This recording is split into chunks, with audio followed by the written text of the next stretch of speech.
c'est ça? Oui, madame. Très bien. Donc, les aménorrhées secondaires, c'est une femme qui est déjà réglée.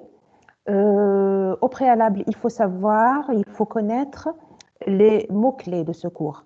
Pour les aménorrhées secondaires, il faut en premier lieu éliminer la grossesse. La grossesse sera éliminée par le bêta-HCG. Après ça, on est appelé à faire des dosages hormonaux pour situer l'atteinte. Les causes les plus importantes, les plus fréquentes, c'est les causes ovariennes et les causes hypothalamo-hypophysaires. Et on citera également le syndrome aménorrhée-galactorrhée. Donc, comme définition, l'aménorrhée secondaire est représentée par la disparition des menstruations depuis plus de 3 mois chez une femme non enceinte. Donc, c'est une femme qui est déjà réglée, qui n'a plus de règles depuis plus de 3 mois et ce n'est pas une grossesse. Cela dit, il faut éliminer l'état gravidique et on ne parle pas de l'aménorrhée primaire. Les causes les plus fréquentes, c'est les anomalies hypothalamo-hypophysaires et les causes ovariennes. Vous savez, concernant la physiologie du cycle menstruel, qu'il est orchestré par l'axe hypothalamo-hypophysaire. Donc, l'atteinte qui peut causer l'aménorrhée secondaire, elle peut se situer à n'importe quel niveau, au niveau de l'axe hypothalamo-hypophysaire. Pour avoir un cycle ovulatoire et donc avoir des règles, donc l'indispensable c'est d'avoir l'ovulation qui va nous donner les règles. Ça nécessite une intégrité anatomique et fonctionnelle de tous les étages de l'axe gonadotrope et de l'appareil génital féminin. C'est-à-dire, pour que les hormones fonctionnent, il faut une intégrité de l'axe hypothalamo-hypophyso-ovarien et également une intégrité de l'utérus, qui est le récepteur de ces hormones et c'est lui qui va me donner les règles. Donc, une intégrité également anatomique de l'utérus et la perméabilité du vagin. On commencera dans notre démarche diagnostique par éliminer une grossesse et les autres causes d'aménorrhée secondaire physiologique. Donc, la grossesse est une cause physiologique d'aménorrhée secondaire, mais également la lactation. Une femme qui allaite, le plus souvent lors du début ou après l'accouchement, tout juste après l'accouchement, et qui allaite, on a cette aménorrhée secondaire à la lactation parce qu'il y a une augmentation de l'hormone de prolactine. La ménopause, donc c'est une aménorrhée également secondaire, mais suite à un état physiologique. On recherchera également la présence de contraception. On recherchera également les rapports sexuels non protégés pour voir s'il n'y a pas grossesse. On recherchera les signes fonctionnels de grossesse que vous connaissez déjà. C'est les signes sympathiques, nausées, mastodynie, polydipsie. On recherchera la somnolence, l'impression que les règles vont arriver, donc une lourdeur avec une impression que les règles sont là mais ne viennent pas. L'examen clinique, on va vérifier le col, l'utérus, sa taille. La taille de l'utérus, elle varie suivant l'âge. L'utérus de la jeune fille n'est pas le même que l'utérus de la femme qui a déjà une activité gravidique, n'est pas le même qu'une femme ménopausée. Et puis, on passera par le test de grossesse et le bêta-HCG pour confirmer la grossesse.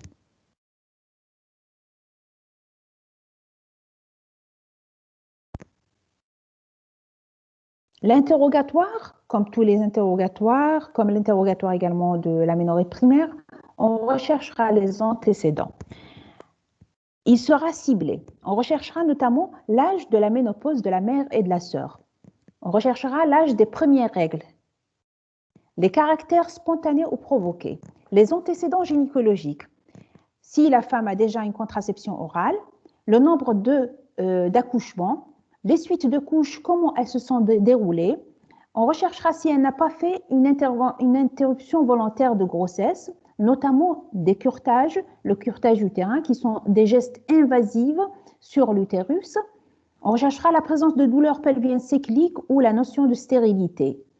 Et il ne faut pas, un élément très important, il ne faut pas oublier de rechercher la prise médicamenteuse parce qu'il y a certains médicaments qui entraînent une aménorrhée, notamment les neuroleptiques. On recherchera s'il y a une prise de pilule, un traitement hormonal associé, que ce soit des progestatifs, donc qui vont faire l'atrophie de l'endomètre. Le mode d'installation de cette aménorrhée sera recherché également. Est-ce qu'elle est brutale et progressive, qui a commencé par des spanioménorrhées? Les circonstances de déclenchement. Est-ce à la suite d'une rupture sentimentale, d'un décès d'un proche, un accouchement récent, hémorragique, absence de montée laiteuse, un sport à haut niveau, des régimes alimentaires? On recherchera également la notion de maladie générale, notamment les endocrinopathies ou des maladies systémiques responsables de la dénutrition. C'est le cas de diabète insulinodépendant, les méningites, la sarcoïdose et des pathologies systémiques ou tumorales ayant nécessité une chimio ou une radiothérapie pelvienne ou hypophysaire. On recherchera également la variation pondérale. Est-ce qu'il y a une maigreur ou une prise de poids? La prise est surtout la perte de poids de plus de 10% du poids total, notamment la notion d'un régime volontaire, de troubles du comportement alimentaire, une enquête nutritionnelle, évaluation de l'activité sportive. Donc, c'est des éléments très importants. Donc, vous savez qu'il y a des mannequins qui font des régimes très, très, très durs et qui ont une anorexie mentale. Cela peut entraîner donc une aménorrhée secondaire. Le sport à haut niveau également peut entraîner une aménorrhée secondaire.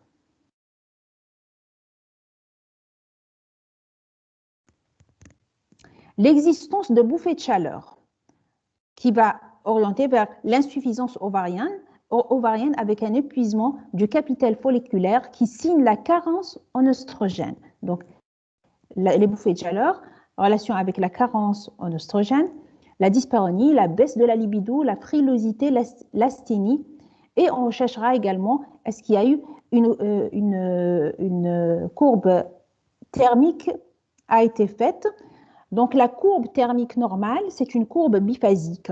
Donc, ça commence par une courbe qui est à 36,5 au début. Donc, et puis, il y aura une baisse de 0, plutôt une baisse, le nadir, et puis une augmentation rapide de plus de 0,5 degrés qui va annoncer un plateau signant la présence de progestatifs et la courbe, le fond de la courbe, le nadir, signe l'ovulation. Donc, si elle est biphasique, donc on a une courbe basse en haut qui augmente sur 14 jours par la suite, elle est biphasique, donc il y a eu une ovulation. Par contre, si elle est plate, ça veut dire qu'il n'y a pas eu d'ovulation. Les examens complémentaires, plutôt l'examen clinique complet sera fait. Notamment en général, on recherchera dans le poids, la taille, la température, les signes évoquant un déficit hypophysaire ou des signes d'hyperandrogénie tels que l'hirsutisme, l'acné, séborrhée et des signes de virilisation. L'examen gynécologique, donc, on va rechercher les caractères sexuels secondaires, s'ils sont présents. On recherchera également la présence de galactorée, puisqu'il y a cette notion entre aménorrhée et galactorée. Donc, dans le spéculum, on va rechercher la présence déjà, la perméabilité du vagin, de l'orifice utérin, et puis la présence de l'utérus, la trophicité des muqueuses, parce que c'est les muqueuses trophiques, là où elles sont humides, il y a de la glaire, ça signe la présence d'œstrogènes. Et si possible, on fera notre frottis cervico-vaginal. Bien sûr, on terminera par le toucher vaginal pour évaluer les annexes et l'utérus. Quels sont les examens complémentaires à faire? En premier lieu, devant toute aménorrhée secondaire, il faut penser à la grossesse et faire notre bêta-HCG. Par la suite, on va tester l'axe hypothalamo-hypophyso-ovarien pour situer le niveau de l'atteinte. On va interroger l'ovaire, puis interroger l'hypophyse et puis l'hypothalamus. Donc, si mon FSH et LH plasmatique donc, sont élevés, si j'ai un FSH, LH plasmatique élevé, ça veut dire que l'hypophyse, elle est en train de décharger pour stimuler et pour fouetter l'ovaire, et c'est l'ovaire qui ne répond pas. Donc, si elle est élevée, c'est-à-dire qu'elle décharge en plus pour réveiller l'ovaire. Donc, c'est une insuffisance ovarienne primitive. L'ovaire ne réagit pas. Il faut la compléter par la mosaïque, plutôt par le karyotype qui va retrouver généralement peut-être une mosaïque. Maintenant, si mon FSH est basse ou normale, donc ça veut dire que l'FSH, elle est normale ou elle est basse, c'est-à-dire l'ovaire, il est là, il répond. L'anomalie doit être utérine ou centrale. Donc, complétée par la prolactinémie, il faut chercher ailleurs. Donc, il faut voir le taux de prolactine. Donc, la prolactinémie, 2 dosages sont nécessaires. Et puis, si la prolactine, elle est élevée, il faut faire un champ visuel et une IRM qui peut retrouver un adénome à prolactine, source d'une hyperprolactinémie, ce qui va empiéter sur la fonction hypophysaire concernant la FSH et LH. Et on va également explorer les autres fonctions hypophysaires s'il y a un macroadénome ou un adénome non à prolactine. On va faire également le test à la TRH, donc, et même l'IRM aussi, une relation entre l'hypothyroïdie, du fait de la relation entre l'hypothyroïdie et l'aménorrhée également.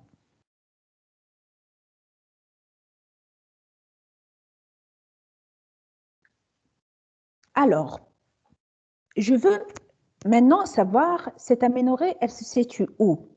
Le premier test, on commence de bas en haut. Donc, j'ai envie de voir est-ce que l'ovaire, est-ce que l'utérus saigne normalement et est-ce que l'ovaire fonctionne, il fonctionne avec des oestrogènes et des progestatifs. La première chose à faire étant de faire un test au progestatif, c'est-à-dire je vais administrer des progestatifs pendant 10 jours pour apprécier la sécrétion ovarienne d'œstradiol.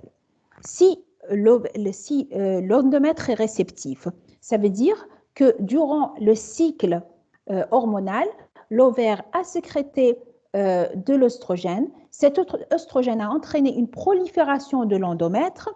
Il y a eu ovulation avec formation donc de corps jaune et sécrétion de progestérone qui va entraîner le saignement. Donc, si le saignement n'est pas là, on va rajouter de la progestérone pour donner ce saignement et entraîner cette desquamation de l'endomètre. Mon test est positif, ça veut dire qu'il y avait de l'oestrogène, il lui manquait de la progestérone. On a rajouté de la progestérone, il y a eu des règles. Si le test est négatif, ça veut dire qu'il existe une carence en oestrogène, c'est-à-dire il n'y avait pas d'oestrogène qui avait préparé l'endomètre pour que quand la progestérone arrive, les règles viennent. Donc, cela veut dire que l'oestrogène, donc une carence en oestrogène, pas d'ostradiol et pas de profil de prolifération de la muqueuse et donc pas d'hémorragie. Donc, le premier test étant le test à la au progestatif. Si le test est positif, c'est bon. Ça veut dire qu'il nous manque uniquement des progestatifs, il y a eu un problème d'ovulation. S'il est négatif, ça veut dire qu'il y a une carence en oestrogène. Maintenant, s'il y a une carence en oestrogène, le deuxième test que je vais faire, c'est rajouter de l'œstradiol et de la progestérone, les deux à la fois, pour voir si ça saigne. Donc maintenant, si je rajoute œstradiol et progestérone, ça ne saigne pas, ça veut dire qu'il faut monter plus haut, il y a un problème ailleurs.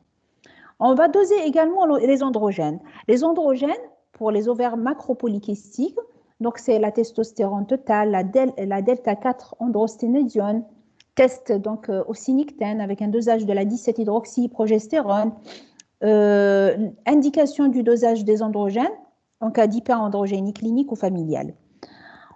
Si on monte un étage plus haut, donc pour l'hypothalamus, donc le test à la GnRH plutôt, donc elle ne va pas situer, donc elle ne va pas localiser l'atteinte, elle va servir principalement à apprécier l'ampleur du déficit.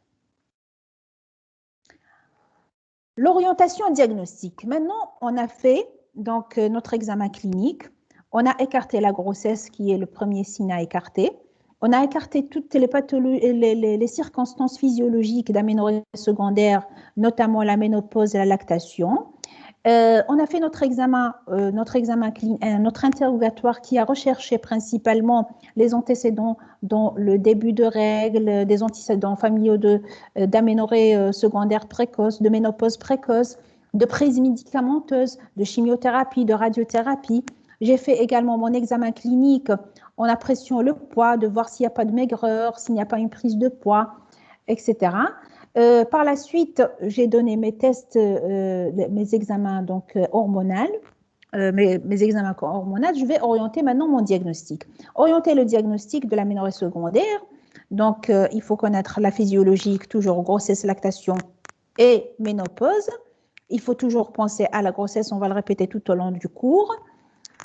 Donc, les causes utérines, donc étage par étage. Qu'est-ce qui peut bloquer l'utérus? Pourquoi l'utérus ne saigne pas? Ça peut être donc organique. Et organique, c'est les synéchies. Les synéchies, c'est un accolement des parois endométriales qui va bloquer donc le saignement. Ces synéchies-là peuvent être d'origine traumatique. Quand est-ce? Après un curetage. Et c'est ce qu'on appelle le syndrome d'Asherman. Donc, un curetage qui a été abrasif, trop traumatique, entraînant des ponts fibreux, un accolement des parois. Donc, ça ne va pas permettre les menstruations. L'interruption volontaire de grossesse, des chirurgies telles que le myome, quand on enlève le myome, il peut y avoir une symphyse des deux parois endométriales. Les césariennes également peuvent entraîner des synéchies et même la tuberculose pelvienne peut entraîner des synéchies. Bon, leur installation, elle est progressive et l'aménorrhée va continuer, donc va s'installer progressivement. Il y aura un peu de saignement et puis ça va diminuer avec le temps.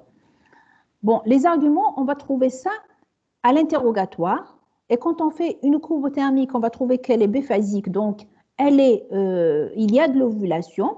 Le bilan hormonal sera normal parce que là, c'est une atteinte organique. Donc, le bilan hormonal normal en l'absence de menstruation après un cycle de traitement ostroprogestatif. Ça, donc, c'est les synéchies au niveau de l'utérus. Comment les traiter? Comment confirmer? Comment confirmer? Donc, par l'hystérosalpingographie que vous connaissez déjà et l'hystéroscopie. L'hystéroscopie, c'est un examen endoscopique qui va me permettre de progresser à travers la filière donc cervico-utérine et visualiser ces synéchies. Elle va me permettre également de les libérer donc, et de rétablir une perméabilité de la cavité utérine. Le traitement est donc un traitement chirurgical. La tuberculose génitale, elle peut également causer ces synéchies. Par quoi?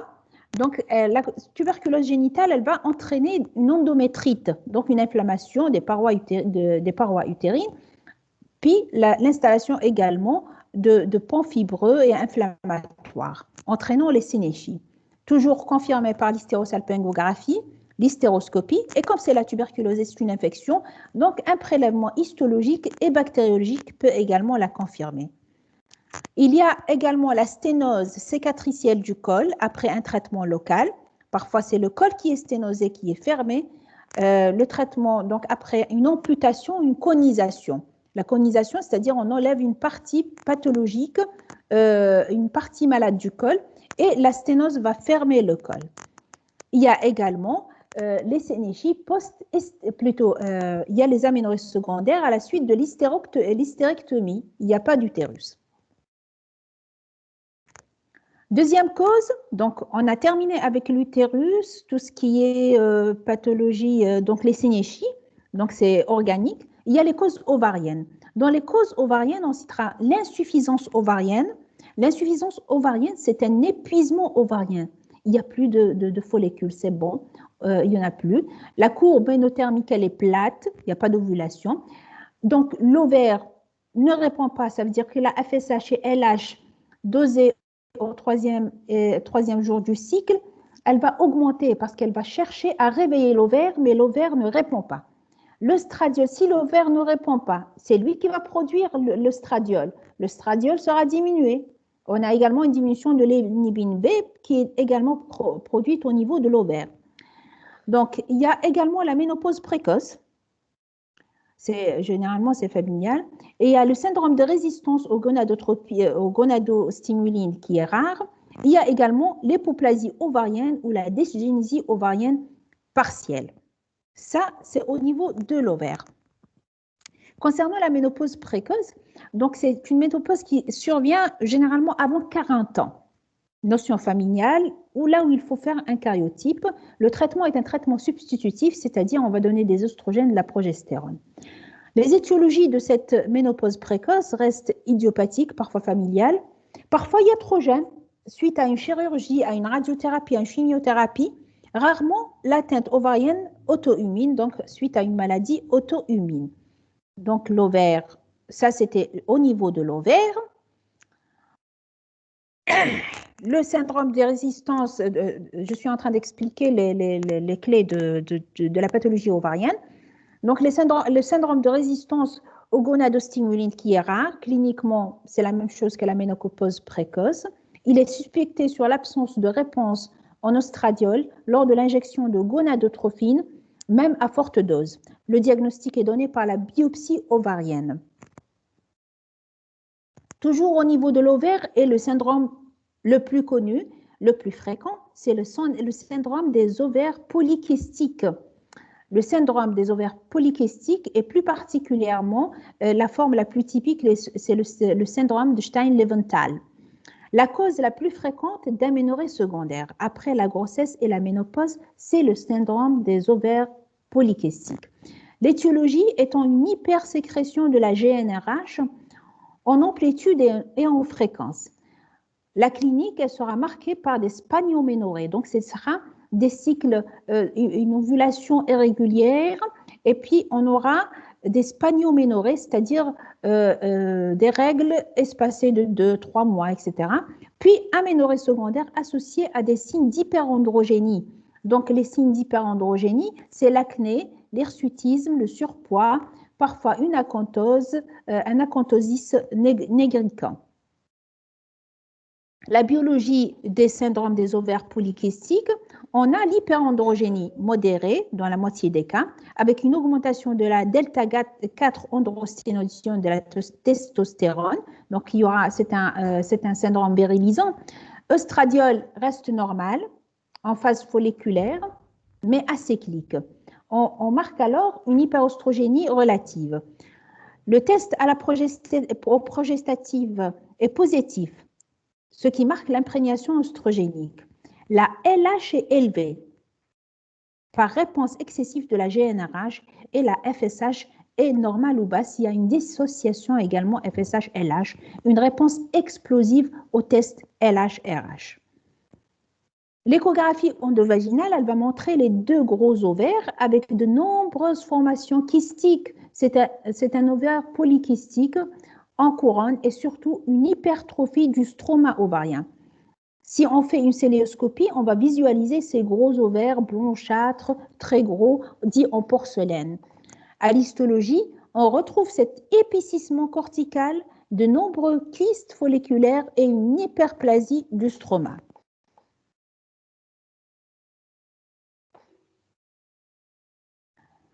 Tumeur virilisante de l'ovaire, y penser devant la survenue rapide avec des signes d'hyperandrogénie. C'est une tumeur, donc ça va s'installer rapidement. Généralement, donc, avec une aménorrhée secondaire, c'est chez une femme qui était normale et bien réglée. Il y a également les ovarites auto-immuns. Premier niveau, utérus, sénéchie. Deuxième niveau, ovaire. Dans l'ovaire, on a décrit le syndrome le plus important, c'est le syndrome des ovaires polykystiques. Maintenant, les causes hypovisaires. Dans les causes hypovisaires, on a des causes tumorales et non tumorales. Dans les tumorales, l'étiologie la plus fréquente étant l'adénome à la prolactine, donc qui est présent dans 65% des tumeurs hypophysaires. La clinique, on peut voir, si l'adénome est important, on peut voir des céphalées, des troubles visuels et de la galactorée. La biologie, la prolactine dépasse les 20 nanogrammes par millilitre. On est appelé à faire une IRM hypophysaire à la recherche d'un microadénome ou d'un macroadénome. Le traitement de l'adénome à la prolactine. Si les petits, on va le traiter par traitement médical, la bromocriptine, du Parlodel. S'il est gros, on est peut-être appelé à faire une neurochirurgie. Les causes non tumorales, c'est le syndrome de Chion, donc qui est très rare. C'est quoi le syndrome de Chion? C'est une nécrose anti-hypophysaire brutale suite à une hémorragie importante après l'accouchement. Et en postpartum, on va trouver une insuffisance hypophysaire complète, absence de retour de couche, absence de montée laiteuse, absence de retour de couche, absence de montée laiteuse, une pâleur, une asthénie et une hypoglycémie, avec une possibilité de forme dissociée où il y a une reprise, donc une forme avec récupération partielle. Le test à la LH-RH dans ce cas-là est nul. Toujours cause hypophysaire autre, donc est non tumorale. Donc la tumorale, l'hypophysaire, c'est l'adénome à prolactine. La non traumatique, plutôt la non tumorale, il faut penser au syndrome de Chion en premier. Et puis les autres, c'est les traumatiques, les séquelles d'infection méningée, d'arachnoïdite, la chirurgie, la radiothérapie et les maladies infiltratives telles que la sarcoïdose et l'hystéocytose X. Un élément très important qu'il ne faut pas oublier, c'est les causes iatrogènes et les médicaments à arrêter avant tout du dosage. Donc, dogmatine, les neuroleptiques, l'alpha-méthyldopa, les antidépresseurs, œstrogènes, les opiacés, la cimétidine, l'inhibiteur calcique et la dialyse chronique. Les causes hypothalamiques. Dans les causes hypothalamiques, on sera l'aménorrhée psychogène, en général, diagnostic d'élimination, l'anorexie mentale, les traumatismes psychologiques tels que le stress psychique, activité physique intense, les aménorrhées à l'arrêt d'un traitement ostroprogestatif. Parfois, quand on arrête la pilule, ça va durer, donc on attend jusqu'à 3 ou 4 mois pour qu'il y ait reprise des règles, le temps que l'endomètre va s'imprégner de progestatifs et d'œstrogènes. Les aménorrhées secondaires des endocrinopathies, l'hypothyroïdie également est une cause très fréquente des aménorrhées secondaires. Le Cushing, l'Addison. Et puis les causes générales, les maladies générales. Alors, les aménorrhées secondaires aux causes générales, le cancer, la tuberculose, l'anémie sévère, la cardiopathie, avec toujours une altération de l'état général. Pour résumer donc mon cours, je dirais qu'en pratique, qu'est-ce qu'il faut faire devant toute aménorrhée secondaire? Il me faut un examen clinique et un dosage des bêta-HCG pour éliminer une grossesse. Une fois une grossesse éliminée, je vais passer au dosage des hormones, donc hypophysaires et ovariennes, donc FSH, LH, estradiol, prolactine, la testostérone, la 17-hydroxyprogestérone. En fonction des résultats, si j'ai un bilan hormonal normal, c'est-à-dire FSH, LH normal au niveau hypophysaire, estradiol normal au niveau ovarien, cela veut dire que le problème se situe au niveau de l'utérus. Généralement, c'est une cause organique, une sténose du col, déjà à l'entrée, il n'y a pas une ouverture, des synéchies post-curtage ou post-tuberculose.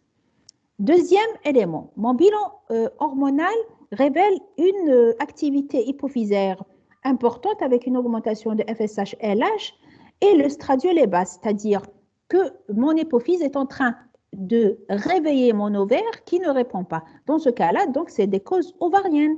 Et les causes ovariennes, c'est les dysgénésies gonadiques et l'insuffisance ovarienne primitive acquise toxico-auto-immune. Le troisième bras, FSH-LH dissocié et la testostérone est élevée. Donc, on a une dissociation avec une testostérone qui est élevée, ça veut dire qu'il y a un syndrome d'hyperandrogénie. Et là, il faut penser à nos ovaires polykystiques, à un bloc ou à une tumeur ovarienne ou surrénalienne. Donc, le quatrième bras, mon FSH et mon LH est réduite, mon ostradiol est bas, c'est-à-dire il y a mon ovaire qui est endormi et mon hypophyse qui est endormie aussi. Ça veut dire que la cause, elle vient de plus haut et c'est la cause hypothalamique. Ça peut être des tumeurs ou psychogènes. Dernier bras, c'est le bras où la prolactine est élevée. Devant une prolactine élevée, je suis appelée à faire une IRM hypophysaire. Donc, et la cause pouvant être un médicament tel que les neuroleptiques ou des tumeurs, donc plutôt des tumeurs hypophysaires. Bon, je pense que le cours est terminé, mais c'est le plus important, c'est de comprendre le dernier schéma. C'est bon? Oui, madame, merci beaucoup. Bon, le cours est un peu compliqué. J'espère que vous avez compris un petit peu qu'il fallait raisonner en termes de niveau et de réponse. D'accord? Madame, j'ai une question, s'il vous plaît. Oui. Madame, dans l'épuisement ovarien, Mhm. est-ce que ça peut survenir à n'importe quel âge et est-ce que ça retentit sur la fertilité?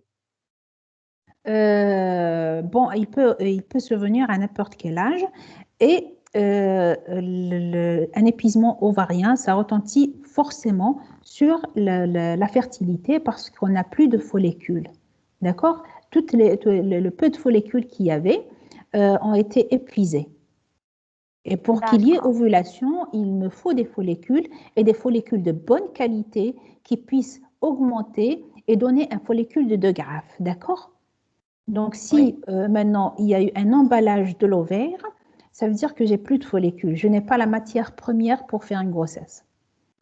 Ailleurs, ils font un don d'ovocytes. Mais chez nous, ça ne se fait pas, donc sur le plan religieux. Donc, voilà, la fertilité, elle est touchée. Ah, d'accord. Merci beaucoup, madame. Je vous en prie, bon courage. Bon, Merci. au revoir.